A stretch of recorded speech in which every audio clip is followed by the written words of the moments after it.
What's up? I'm Kyle, and this is episode 30 of the Vervet Forest. Before we get into it, I just wanted to make a quick announcement. Back in 2015, I made a documentary called The Vervet Forest. It was the whole thing that started this Vervet Forest project for me. The film is about the orphans of the 2015 baby season going through the foster mother program, but it's also about the land destruction for over-aggressive monoculture farming that's occurring in South Africa, and how that farming has a huge impact on the lives of vervet monkeys and all sorts of other wildlife. Now, this film was bought by National Geographic and shown on their channels, Nat Geo Wild and others, as Little Monkey House. And I think it's still available, so you can check for your local listings to see if it's out there. But the film is still available for educational purchase and theatrical screenings. And I've noticed that a lot of you in the comments are educators or teachers, and I think that you might be interested in using the film in your classroom setting. So if you are, follow the link that's on the bottom of the screen right now, and it'll take you to a website where you can learn more about purchasing the film to use in your classroom. Also, if you are interested in screening the film in a movie theater or just your hometown in a library or someplace that you want to, then send me an email at thevervetforest@gmail.com and I can give you more info about that. Alright, so now on to the show. In this episode, Pyewacket joins Benjamin and Dylan in the Gismo intro enclosure and meets the foster moms. Trisha and Jeffrey move over to a D&D intro enclosure where they are joined by an ex-pet baby orphan vervet monkey named Conjo. And then, Janet, she moves from Disneyland over to Skrow Troop to meet a foster mom. And finally, Maggie gets to meet her first foster mom, Jessie, who brings in her son, Theo.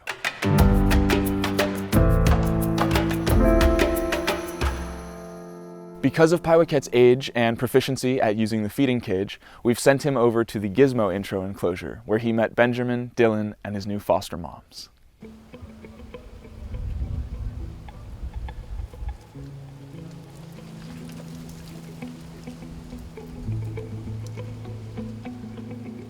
Integration staff member Alex let the moms out of the enclosure.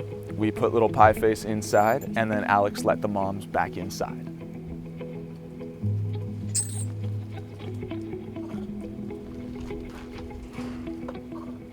Plotty, who is the alpha female of Gismo Troop, was the first to enter the enclosure, and for some strange reason, Benjamin was absolutely terrified of her. Benjamin and Dylan have been in the intro enclosure with Plotty and other females for weeks now, and for some reason, Benjamin just decided he was terrified. Of course, Pyewacket wanted nothing to do with the adult females.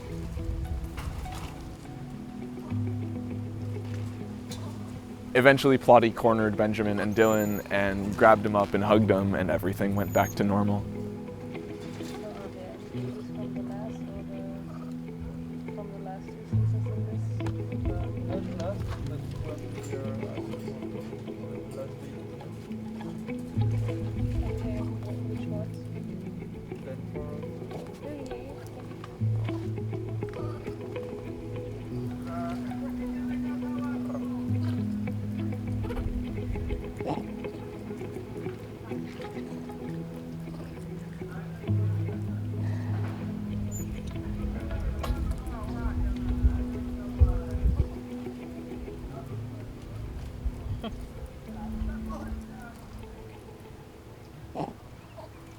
Pyewacket did all he could to avoid the new foster moms, climbing the fences, climbing the branches.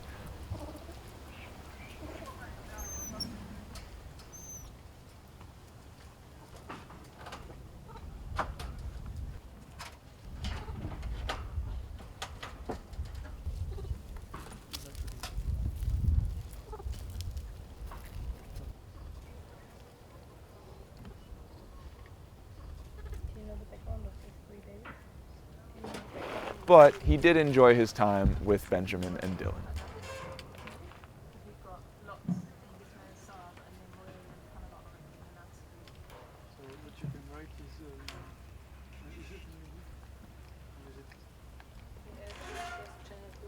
It'll probably be another day or two before Pyewacket relaxes into his new routine with his foster family, but everything will be fine.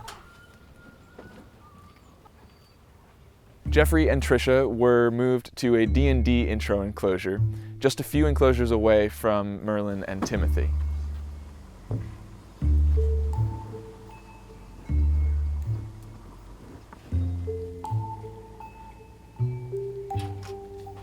We also received a new ex-pet orphan baby vervet monkey named Conjo, and his owners, when they dropped him off to us, had him wearing a diaper, and they also left us a bag full of diapers for future use, which was a very kind gesture on their part, but is not something that we will ever be using.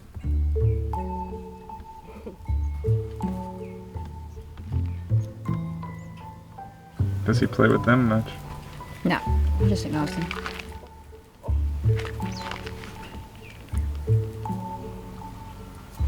Some of the females were sat by the door earlier, and I made him sit in front and he just screamed around there.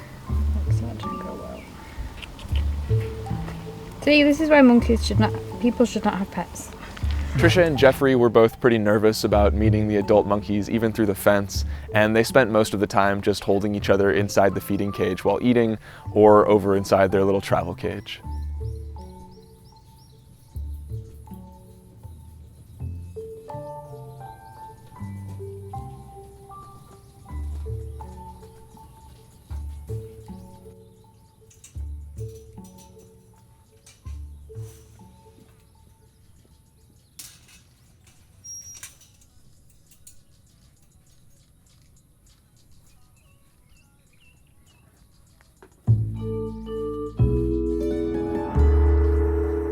Janet was moved to a Skrow intro enclosure, where she got to meet her first foster mom.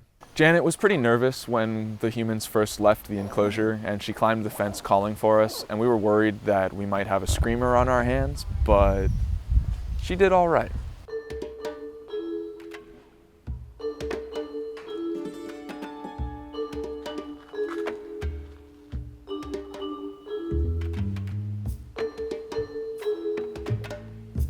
Kate was the first monkey to enter the enclosure, and she's actually a past orphan from the 2015-2016 baby season, who's one of the stars of the Vervet Forest documentary. Kate is still a little young to have her own baby, but she's making an excellent babysitter. Kate was very excited to get Janet into her arms, but Janet wasn't so sure about Kate.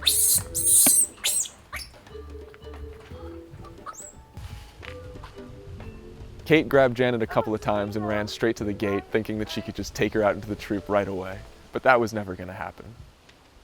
Janet would just wiggle out of Kate's arms, run back over to the fence, climb up, and start screaming for the people outside. All things considered, Janet handled the situation far better than a lot of orphans we've had.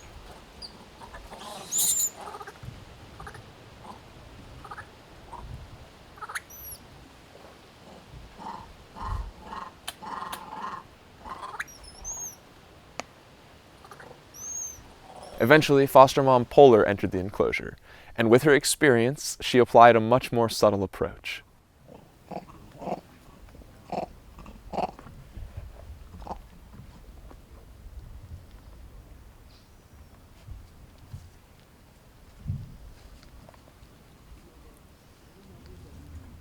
Polar took her time with Janet, and eventually, Janet allowed Polar to groom her, and the look on Janet's face said it all.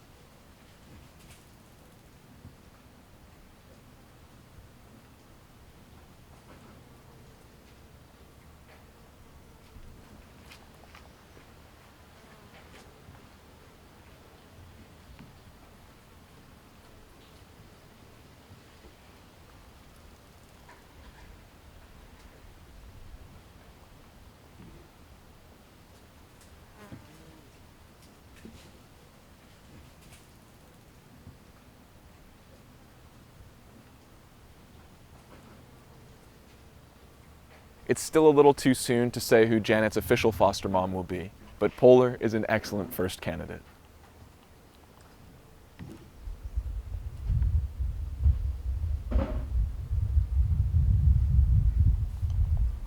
Over in the Engeltjie intro enclosure, Maggie got to meet her first foster mom.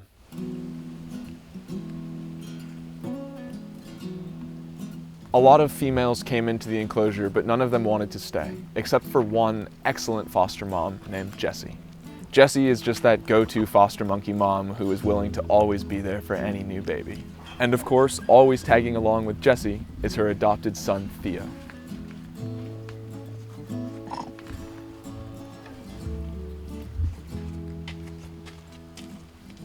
Theo is this adorable little vervet monkey. He was an orphan in the 2016 baby season, and he was adopted by Jessie into Engeltjie troop.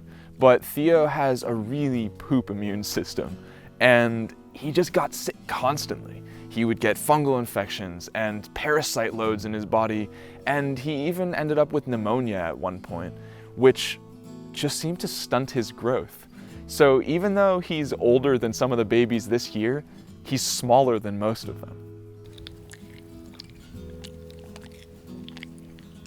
Despite all of that trauma and those problems that he went through, he is a great little monkey. He's a sweetheart, he's got a ton of energy, and he makes a fantastic playmate for any of the babies being introduced to the troop.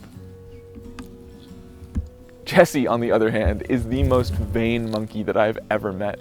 No matter what I'm filming, she will always bring her big fat head over and stick it right in front of the lens and just block everything so that she can check herself out in the reflection of the glass.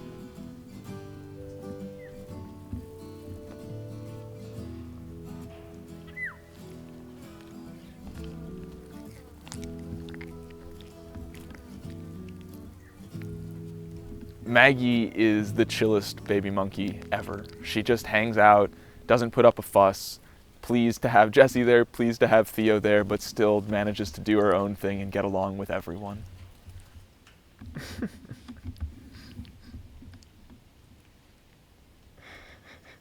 It's unlikely that Maggie's going to get a foster mom all to herself, but Jessie's great. She's fostered multiple babies in the past, so why mess with a good thing?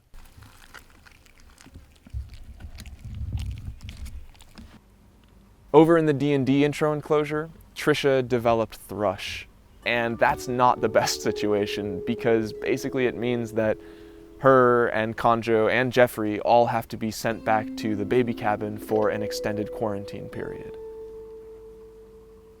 Oral thrush is basically just an overgrowth of the Candida fungus. It's yeast infection for the mouth. It's characterized by cracked dry lips and white patches on the tongue and gums, which sucks for a baby monkey who has to drink from the bottle because it makes it hard to drink because it hurts.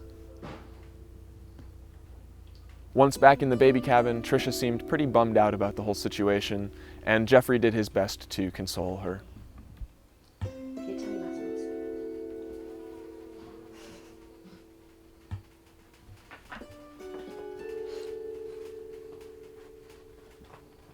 You see your little thrush lips? Mm-hmm. Oh.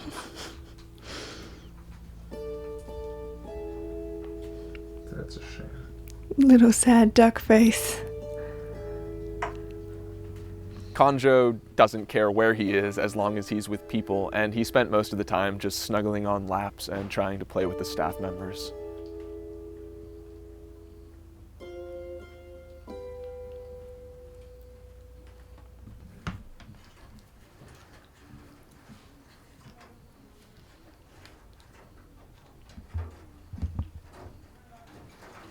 Jeffrey enjoyed munching on some food from the floor, and at one point, Conjo actually tried to steal some food from him.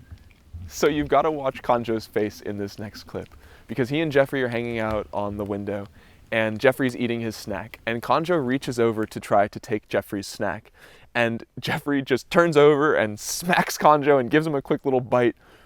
But the expression on Conjo's face after Jeffrey does that to him is the best.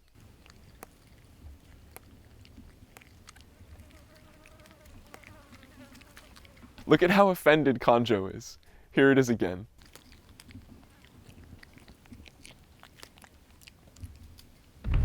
And that's it for this episode of the Vervet Forest. Thanks for watching. If you want to see more photos or videos of the baby monkeys, check out our Instagram, which is @Vervet_Forest. And if you want to donate to the Vervet Monkey Foundation to help with the care of all the primates here, you can use our PayPal, which is paypal.me/VERVET. You guys also left a ton of great questions and comments on the last episode, and I'll be putting out that video answering all those questions probably in the next week or so. I've also got a new show that I'm trying out on this channel called the Bandit Diaries, and I'd love for you to go over, watch it, and let me know what you think about it. In the description below this video, there are a ton of links, all sorts of info on volunteering at the Vervet Monkey Foundation, and books that I recommend reading about vervet monkeys or animal behavior, as well as links to the gear that I use for this show and the Vervet Forest website where you can buy photos of the monkeys and learn more about what we're trying to do with the Vervet Forest Wildlife Reserve. So if you want to know anything, leave some questions, leave some comments. Please don't forget to check out about screenings and the educational purchase of the documentary, The Vervet Forest. And just, yeah, I love doing this right now. I'm having so much fun, and you guys are all really awesome for leaving so many comments and engaging so much with me. It's just a ton of fun, so thank you all, and I'll see you next week.